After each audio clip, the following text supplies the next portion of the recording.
Allah ya yarda zaben bana mun tantance. Haji Isa Bawa shine zaɓin mu. Mu ne makalale da tsohon fatin PDP. Haji Isa Bawa ka cire mu a layin zafi. Kai ne sanatin mu an shaida ba ka laifi. Sanatan Kwara North wani ma kake gatan rafi. Haji Isa Bawa kai ne sanatin mu na gobe. Allah ya yarda zaben bana mun tantance. Haji Isa Bawa shine zaɓin mu. Mu ne maka sambar ka Isa Bawa gwanin mu.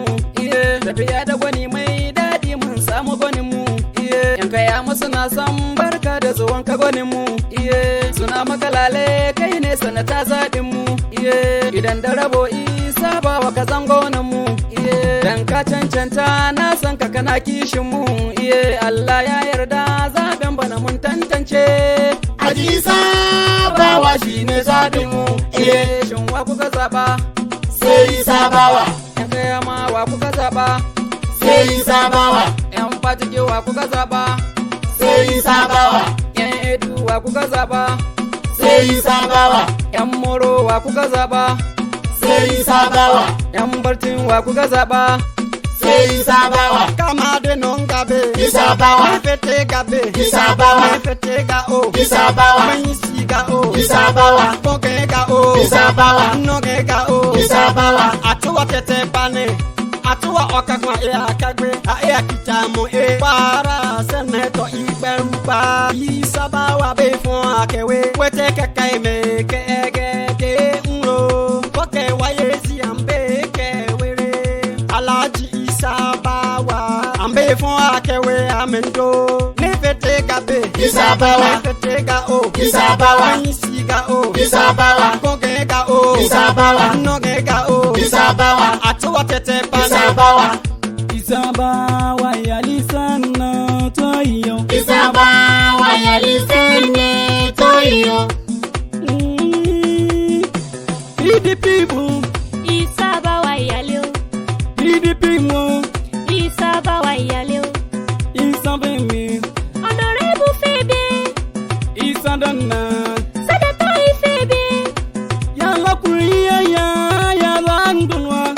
Yala kulia ya aya zandonda. Isa dana biengu yembande chiyo. Isa dana bego yembande chiyo.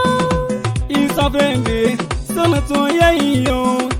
Isa Febe, Senator yayo. 2023 yala kuriya ya zanwa. Iga kulia ilaya Isa Bawa. Tiyari sana toyo.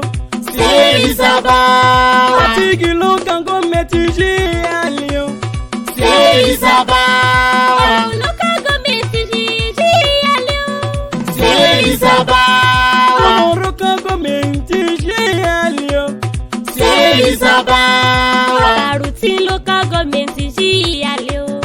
Sai Isa Bawa. Amoro kango metiji alio. Sai Isa Bawa. Sonu towa, Isa Bawa sakotowa. Ugemo, Isa Bawa usutamo, ukosu sana. Senator Rudwa, Kwara North Senator Isa Bawa sakosuwa.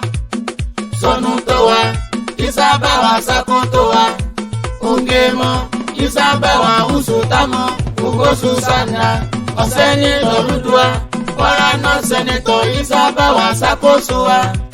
Barutengibu, sanu sugegi suwa. Nte, midisa Isa Bawa mboserukasu. Sanu ni sonra. Uganto, sa isa ngegi wa. Besa kiya towa, wesa basunkuwa. Unganu, bati kosi, yo wara suntusa. Ugaki gati moruma. Isa Bawa, ana senator da. Una sakotowa, 2023 tete. Una sakotowa. Sonu towa. Isa Bawa sakotowa. Ungemo. Isa Bawa usutamo. Ukosu sana. Senator Rudwa. Kwara North Senator Isa Bawa sakosuwa. Lápọ̀tún wọn ń kígbe ẹ dìbò. Ẹ dìbò fún wa. Lápọ̀sí wọn ń kígbe ẹ dìbò. Ẹ dìbò fún wa. Ọ̀jẹ̀ ló kàn sójú ẹ̀wé mọ̀. aládìbò fún gan. olótìtọ́ kọ̀ sójú ọ̀rọ̀ rẹ o. gbogbo alára. a ó ti ṣe o. tí bóyá òfin jẹ́ tolùṣèlú. ta ló mọ̀ o. àti mẹ́ni tọ́lọ́hún fẹ́ lò. ní sẹ́nitọ̀ Kwara náà sẹ́nitọ̀ yà ó. Ajadamu Isa ní báwa o. òun ni olótìtọ́ tí ló ti ń wá ká o. kí ló kù wá kù ká dìbò fún ni. ó yá báwa o. báwa. Adamu báwa o. Adamu Isa báwa ló dìbò fún. àsìkò ìkéde ìdìbò dé Nàìjíríà o. ọ̀jẹ̀lú ló pọ̀ tí wọ́n máa kéde o. àwa ni ẹ tẹ̀lé ká tún ìlú ṣe o. òpùrọ́ ní kọ́ sójú ẹ̀jẹ̀ àmọ́ o. wípé ọlọ́jẹ̀lú òpùrọ́ máa ló pọ̀ o. owó fìtì mi Aláàjì Jẹ̀lílì. àwa tí ẹni tó ká ojú rẹ̀ o. Isa báwa ni tó bá di lọ́jọ́ ìbò. àsíá ẹgbẹ́ PDP ló gbé o. òun ni ẹ tẹ̀lé Kwara náà Senatorial ìrọ̀rùn ti dé. lápò tún wọn ń kígbe ẹ dìbò. ẹ dìbò fún wa. lápò sí wọn ń kígbe ẹ dìbò. ẹ dìbò fún wa. ọ̀jẹ̀lú kọ̀ sójú ẹ̀wé mọ̀. aládìbò fún gan. olótìtọ́ kọ̀ sójú ọ̀rọ̀ rẹ o. gbogbo alára. a ó ti ṣe o. tí bóyá òfin jẹ́ tolùṣèlú. ta ló mọ̀ o. àti mẹ́ni tọ́lọ́hún fẹ́ lò. ní sẹ́nitọ̀ Kwara náà sẹ́nitọ̀ yà ó. Ajadamu Isa ní báwa o. òun ni olótìtọ́ tí ló ti ń wá ká o. kí ló kù wá kù ká dìbò fún ni. ó yá báwa o. báwa. Adamu báwa o. Adamu Isa báwa ló dìbò fún. Midina duga butu furube. Midina duga butu furube. Ayongani tomenjata. Ayongani magarante dibo. Idibo Senate Kwara. North Senatorial. Bawa nangarante ndibo. Bawa nangarante dibo. Pepe dudi dirube na tuga idibo. Toyin koki bejari. Bebi sangeni. Mafe wata dirudu ageni wama. Kakono wada tadu. Kogeni wada. Mafe wata nambawa. Empu engani. Engadane modibo. Owada ngeni wama. Mainangaranto ndibo. Isa báwa nangarante dibo. Party local government. Mainangarante ndibo. Isa báwa nangarante dibo. Edu local government. Mainangaranto ndibo. Isa báwa nangarante dibo. Moro local government. Mainangaranto ndibo. Isa báwa nangarante dibo. Maruti local government. Mainangaranto ndibo. Isa báwa nangarante dibo. Kayama local government. Mainangaranto ndibo.